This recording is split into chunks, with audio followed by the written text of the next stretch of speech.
Mga kapatid, ako po ay taus-pusong nagpapasalamat sa napakaraming subscribers po ng Autorans na patuloy na nanonood po ng aking mga vlogs. Salamat po ng marami sa inyo, tay, kuya, nanay, lolo, lola. At talaga naman pong sinasabi po nila na napupuyat sila o kaya naman pagising pa lang sa umaga, pagtimpla pa lang ng mainit na kape, ay ako na po ang kanilang nagiging radyo, parang gano'n, yung AM radio noong araw na talagang sikat na sikat sa mga seniors, no, sa ating mga lolo, tatay, kuya. At ako po ay nagpapasalamat po sa inyo. Nagpapasalamat din po ako kay Congressman Busita dahil ako po ay pinahintulutan niya na gamitin ang marami niyang mga vlogs para po maiparating sa inyo at maipakita yung kanya pong ginagawang advokasya sa napakaraming mga tao, lalong-lalo na po yung may kinalaman sa ating mga sasakyan. Ngayon po, ang ating pong pag-uusapan ay tungkol din po sa isang vlog po ni Congressman Busita na masasabi nating true story. At tong story po na to ay nangyayari po ngayon. Kaya nga po ang tanong ko po sa inyo ngayon, baka mamaya kayo po ay isa sa mga may ganitong problema na binigyang linaw, tinulungan ni Congressman Busita itong mag-ina, itong may-ari ng sasakyan na ito na mabawi nila yung plaka at lisensya ng kanyang anak na estudyante. Huwag po kayong bibitaw. Sana po panoorin nyo po ng buong buo itong vlog na ito kasi po dito ay ipinaliwanag din naman ni Congressman Busita at kausap po niya yung direktor ng LTO at kaharap din po yung humingi ng tulong sa kanya kung ano po yung mga napag-usapan nila doon na muntik nang magkaroon ng isang napakapait na karanasan. Ito pong may-ari, ito pong humingi ng tulong kay Congressman Busita. Ikaw? Yung sa ano po kasi ng anak ko, yung case po kasi ng anak ko. Nakailang balik na po kasi kami dito. Tapos yun po, ang bigla pong... Settled na lahat? Opo, bayad na po. Naka-impound? Hindi po. Bali, kinuha po nila yung plaka. Tapos yung lisensya po ng anak ko, kinuha din po nila. Pero nabayaran na po namin noong September 25, tapos pinabalik kami after 1 month. So ngayon po, akala po namin marirelease na po. Sinong nagsabi sa inyong balik kayo after 1 month? Meron pong parang nakalagay doon na loan. Respondents. So ang naka-hold ay lisensya at plaka. Opo. Kasi unregistered po. Kasi po pinagawa po namin. Pero naka-registered na? Opo. Kasi yun po yung gusto nila. So binayaran po namin. So in other words, settled na lahat? Kaso nung bumalik po kami dito, for releasing na po talaga, ayan po.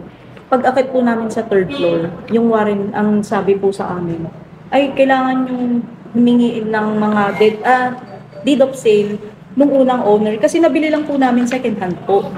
Kaya nagulat kami, bakit may bigla pong ganun? Since okay na po yung papel namin, ilang balik na po kami, ba't inabot po kami nung sabi nila may bagong policy daw po. Maswerte po itong kababayan natin na ito na agaran po siyang natulungan ni Congressman Busita. Paano na lang kung wala po yung mga ganitong klase ng tao, katulad ni Congressman Busita, na talagang noong pa man, hindi pa siya tumatakbo na bilang isang politiko, ay naririnig nyo na yung kanyang pangalan, no? Yung diyan pa lang po sa pagiging rider niya sa kalsada.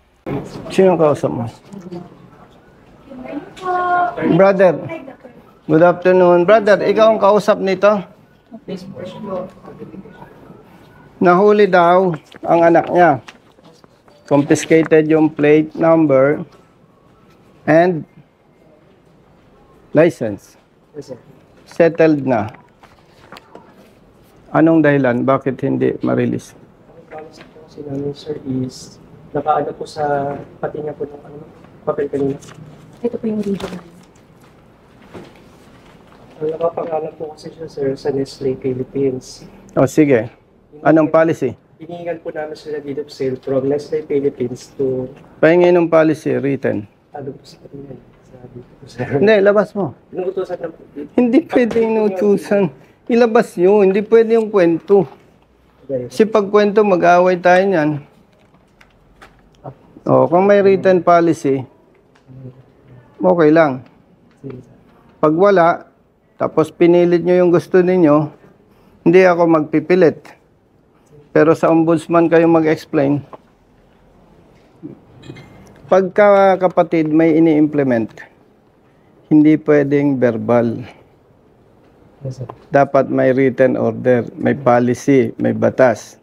Pag wala, pwede kang kasuhan. Ha? Kaya hinahanap ko eh. Nakailang balik ka na, misis? Pang-5 na po. Actually, yung anak ko po lagi, inuutosan po na ma-absent sa school. Estudyante anak mo? Opo. Ngayon, kada balik, walang nangyayari. Mga kapatid, ako po ay mayroon ding 2 sasakyan na hindi pa po nakapangalan sa akin. Kung ganito po ang karanasan na aking masasagupa or aking makakaharap sa mga susunod na araw, buti ng buti lang sana kung matatawagan ko kagad si Congressman Busita. Now, Director, kaya inabala ko kayo, yung anak po niya na estudyante, may pinapagamit siya na kotse. Settled na yung, amenable sila doon sa unregistered. Settled na. Di ba? Ngayon, kinumpis kayong license plate and license. Pero ayaw pang i-release. Kasi based doon sa documents, originally, Original. nasaan? Baka nandun. Original. Alam mo, ang mga company talaga, yan ay nagpapa-auction sa Nestle. According to them, nabili yon auction sa Nestle. Sabihin na natin medyo bulok na. 2,000 pa po yung sasakyan. Ngayon, regardless kung ano man yan, sabi ng tao mo, staff, hindi pwedeng ma-release yun unless may mga masubmit na documents. Ang sabi ko, kaya ako tumawag sa'yo, hindi sila makasagot.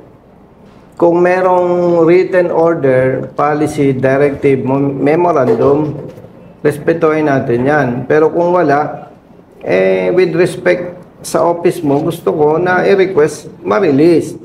Unless kung reported stolen or involved sa crimes, wala na akong magagawa doon. Malinis ang record Yes, sir. Ang ano lang natin pagka ang policy kasi natin, sir, under sa nire-require na other documents, kasi pagka hindi naka-register sa nagki-claim, due diligence namin, sir, na Excuse me. hindi... Ikat kita. Yes, sir. Halimbawa, minamanay ako yung sasakyan. Ako si Mr. Busita. Nahuli ako ng enforcer mo. So, ang pananaw ng LTO, ako ang may-ari. Ako ang possessor. At Diba? yes, sir. Yes. Then, nasettle kong multa. Wala naman kayong makita sa record kung alarmado ito ba ay may other violations, ito pa ay reported stolen, ito ba ay involved sa crimes. Ano ang legal ground ninyo para hindi nyo i-release sa akin? Meron po ba kayong written policy? Parang on the reverse, ano lang, sir. What is the proof na kanya yung sasakyan? Kailangan pala talagang patunayan nitong nagkasabing sila yung nakabili ng sasakyan na totoo ngang sila yung nakabili. Kasi kung hindi, ay talagang hindi papayag itong si Direktor na i-release yung kanyang plaka at lisensya ng anak niya. Lilinawin ko. Yes, sir. Una, hindi natin dapat kalimutan, public servants tayo. Public service. Ang LTO kaya nandito, public service to regulate vehicles and issue licenses. No. Now, ako po ang nagmamaneho. Nahuli ako ng tao mo. So with that, ang presumption mo, akin yon. Okay. May violations. Sinettle ko. Now, nung masettle ko, if gusto nyo i-prove na ako may-ari, parang may mali ang sistema ninyo. Why? Wala kayong makikita sa record. Yan ba'y alarmado dahil may other violations? Yan ba'y stolen? Yan ba'y involved sa crimes? Wala kayong makita very clear Parang may mali parang ginigipit ninyo yung katulad ko kung ako yon. Now, kung director, kung meron kayong written policy, siyempre, ikaw as one of the official ng LTO, re-respetuhin kita. Pero kung wala kayong may pakitang written policy, kaibigan kita, pero hindi kita pipilitin. Pero pag hindi mo ni-release, bukas na bukas, bibigyan ko ito ng abogado. Magpapile kami ng case sa ombudsman. Wala kaming ibang pwedeng gawin. There are 3 violations, sir, except yung other special laws. So, licensing violations and registration violation. So, yung case na sinabi po ninyo, driving with an unregistered vehicle, sa kanya, masisettle niya, okay na yung license niya. Pagdating sa unregistered vehicle, kung nakapangalan sa kanya, walang issue sir, release. Katulad yung sinabi nila, nakuha nila sa Nestle. Ipakita lang nila yung ano ng Nestle na kinuha na Ito po yung deed of sale. Hindi, ako bala. naibenta sa kanila yung sasakyan. Pasensya. Hindi ko i-advise yun. Kasi, alam ko may background ka sa law. In this case, kayo yung may pagdududa eh. Kung kayo may pagdududa, i-prove ninyo na tama ang pagdududa ninyo na may problema. But, kung wala kayong ma-prove na may problema, mali kayo. Ay, what about, biglang sabi ng Nestle representative, Director Almora, walang problema, eto po. So, with that, dahil doon sa inyong pagdududa, naperwisyo na sila. Ang anak niya, 5 times nang nagpabalik-balik. So, alam mo, Director, isa yan sa advocacy ko eh. Ayaw kong napiperwisyo yung katulad nila eh. Nabanggit mo, partner, yung transfer of ownership. Mainit na issue yan eh. Yeah.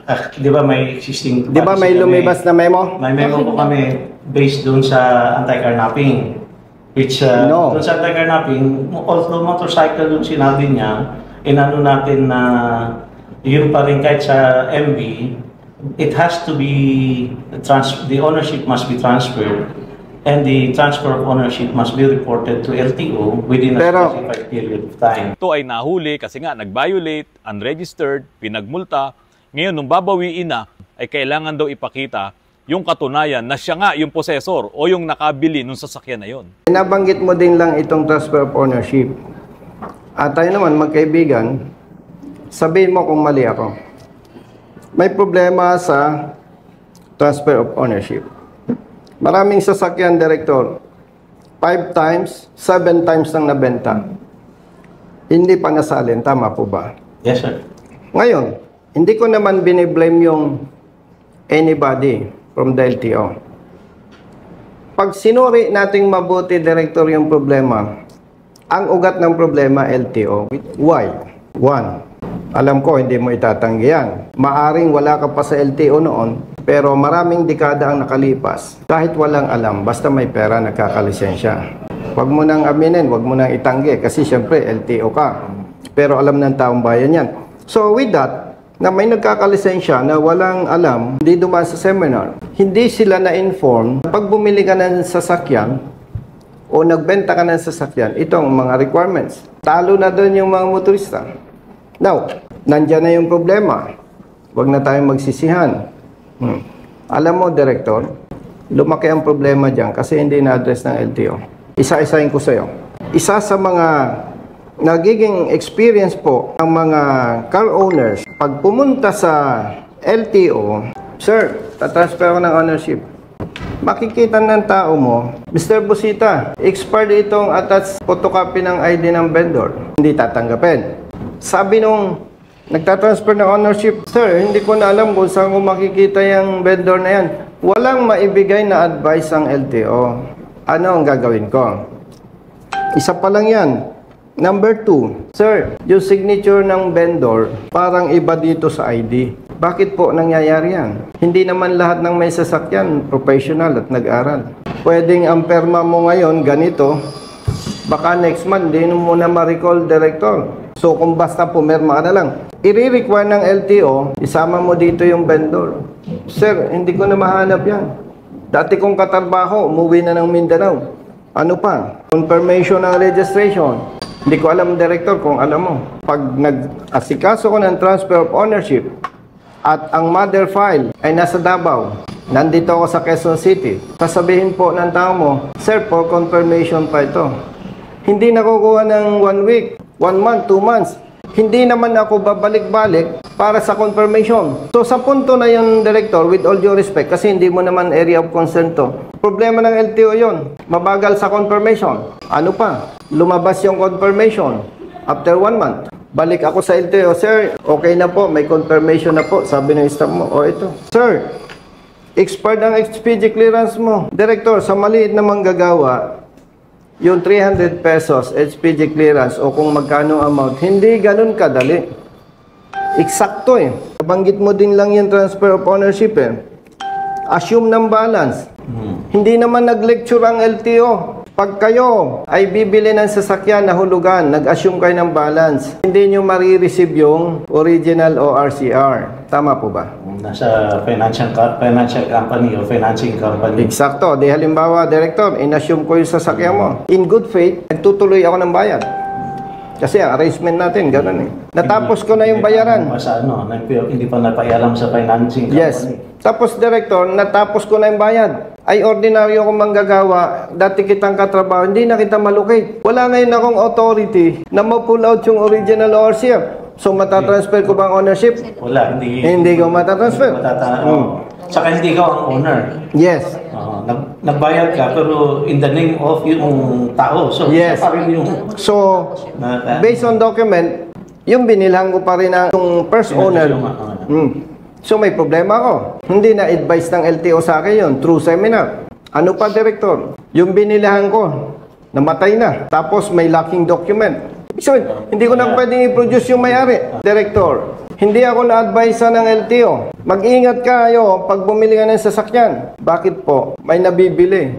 Nakaw. Meron pa, Director, na talon sa financing. Hulugan pala yung binili ko sa'yo. Hindi ko alam. Nagbayad ako sa'yo. Akala ko, basta may ORCR, nakapangalan sa'yo, okay na yun. Yung pala naman, Director, kaya mo binenta sa akin, hindi ka na nakakahulog. Nag-duplicate pa siya ng CR. So, may CR pang may bilang. So, hindi ko matatransfer. Kaya nga po, nabanggit tuloy ni Colonel Busita or Congressman Busita na parang ginigipit po itong kababayan natin doon sa nangyaring problema na yon. So, yung mga tanong na yun, Director, dapat LTO ang sasagot. Hindi pwedeng sabihin sa car owners na bahala kayo sa buhay nyo. Hindi pwede. Kaya kung ako po ang tatanungin, with all due respect, hindi pwedeng magpataw ng multa ang LTO agad-agad. Dahil kung ating titingnang mabuti, malaki ang pagkukulang ng LTO. And with due respect sa iyo at kay Asek Mendoza, kailan lang naman kayo, way back, mga ilang dekada nang nakalipas eh. Kumbaga, ang pinag-uusapan natin, yung problema pangkalahatan. Na yung mga problemang minana na hindi naman pwedeng sabihin natin kasalanan nyo yan eh. Ay 20 years, 30 years ago na yung problema na yan. Ngayon lang nabuksan. Inisa-isa ni Congressman Busita kung ano ba yung mga problema na minana na rin itong mga opisyal ngayon ng LTO. Minana na rin po natin, tayo mga kababayan. Kaya nga po, eto na ang problema. At ayaw po ni Congressman Busita na magsisihan pa tayo. Ang kailangan dito ay solusyonan yung mga problema na ito. Going back, yung issue nito, anong plano natin? Yun na lang, sir. Anyway, may ano naman siya sa list. Ayaw ko. Pag hindi sinabi ng batas at walang palisiya, sorry. Hindi pwede. I-apply ko yung memo na just suspended, sir. Ano? Yung must be transferred within. Hindi pwedeng i-apply mo sa kanila, sa iba hindi. Hindi yun nga, sir. Kaya Hindi pwede yun. I-release mo na lang kasi wala kang makita sa system na may sabit. Sana kung may nakita kayo, Colonel, pasensya, alarmado eh. Colonel, pasensya, reported stolen eh. Ang linis ng record eh. Ngayon, sabi mo, i-apply sa kanya yung 11235. Hindi ako papayag. Hindi yung 235. Ilan po kaya sa mga kababayan natin yung may ganitong problema? Na kaya lalong hindi na ipapatransfer ang ownership sa kanila ay dahil nga doon sa mga kulang-kulang na dokumento na hindi naman nila alam ang gagawin. Dahil tulad nga po nito, kumpiskado yung plaka, kumpiskado yung lisensya, paano mo pang magagamit yung sasakyan? Paano ka pa rin makakapagmaneho kung wala kang lisensya?